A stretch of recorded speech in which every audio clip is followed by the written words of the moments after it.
Hey everyone, welcome to the third video in the risk management series. So why should we use fixed percent risk per trade versus fixed lot sizes? I feel like I covered this pretty well in the last video, but I wanted to show you guys a couple of Excel models that I put together just so you guys can visualize it a little bit better and really understand, the math that's going on behind the scenes, right? So if you guys look at this, this is just a data set that I put together of some, trades.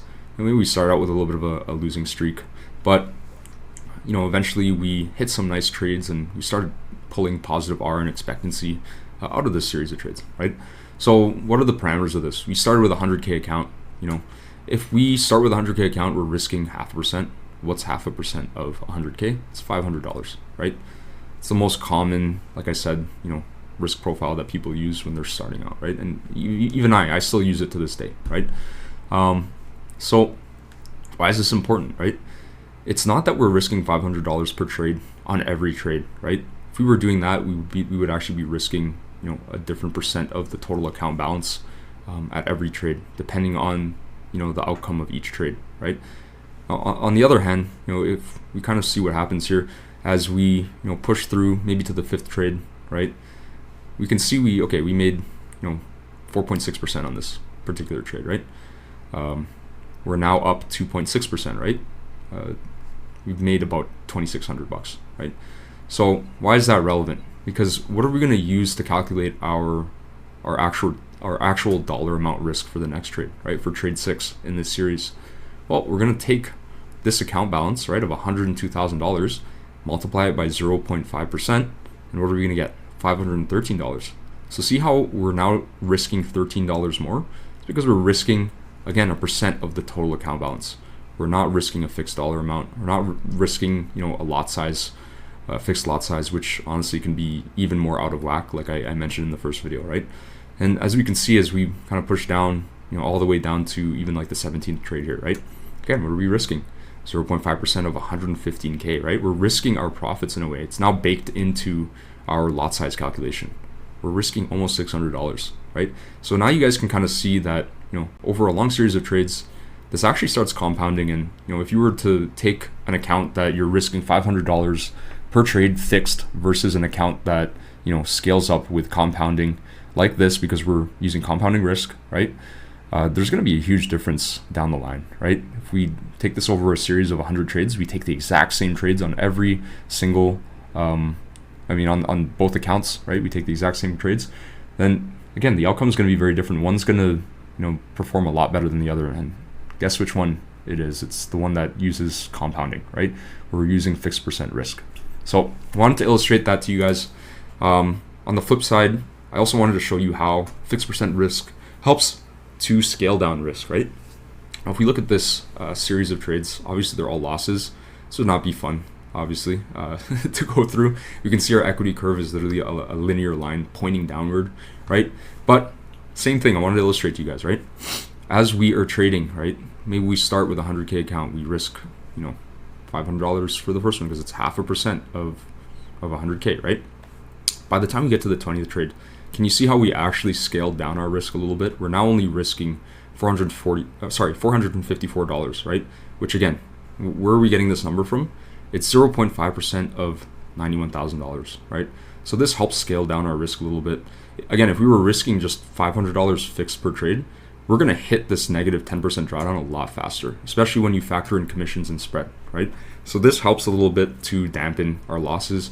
And on the flip side, as long as we continue to stick to our fixed percent risk, it's going to help us, compound our account. So there's a lot of pros to it. Honestly, I don't think there's any downsides to using a fixed percent risk. It's probably the best way to do it, which is why we all do it, right?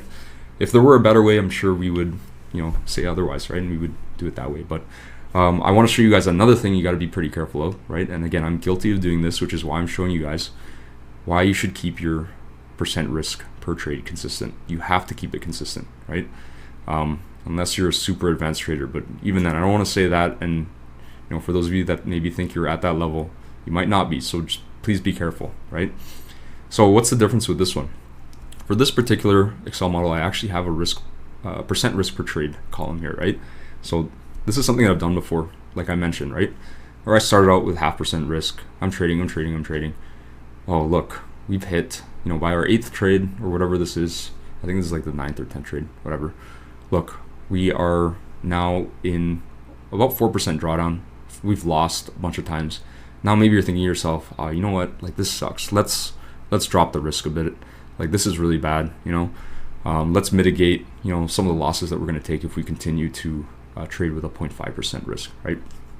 Okay, what happens on the next trade? Okay, we lose the next one, but then look, we hit a 10-hour trade, 2 trades down, right? This 10-hour trade with a 0.5% risk would have helped us recover quite a bit, right? Rather than being, a 2.3% gain, this would have been almost 5% gain, right? So we could have pretty much recovered back to break even, right?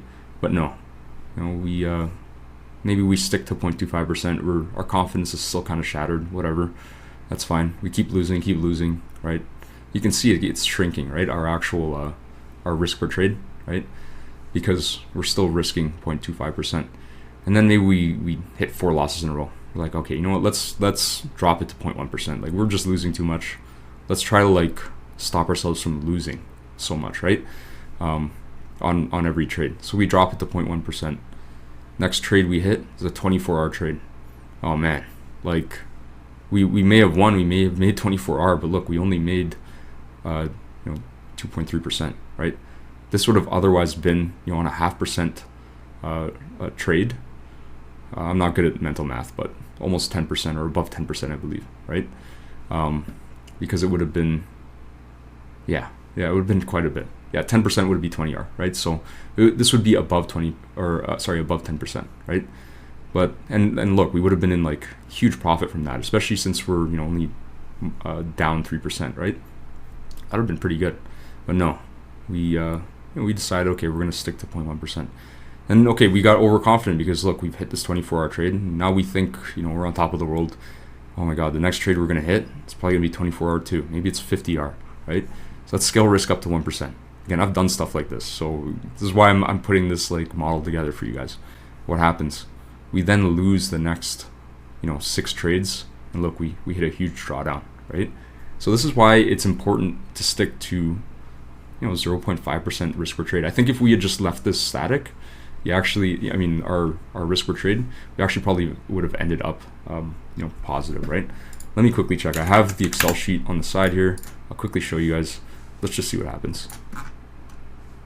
Yeah, we would have been up quite a bit here. I'll take a picture of it so you guys can see.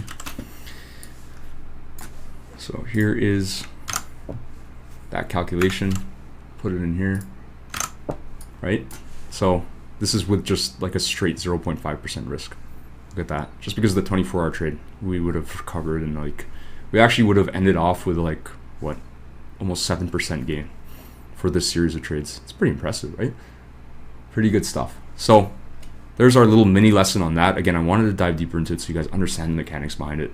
It's good to know this stuff so that you're aware of the math that's driving all of this, right? And we can be confident about what we're risking per trade, and it'll give us reason not to go around and tinker with things like risk.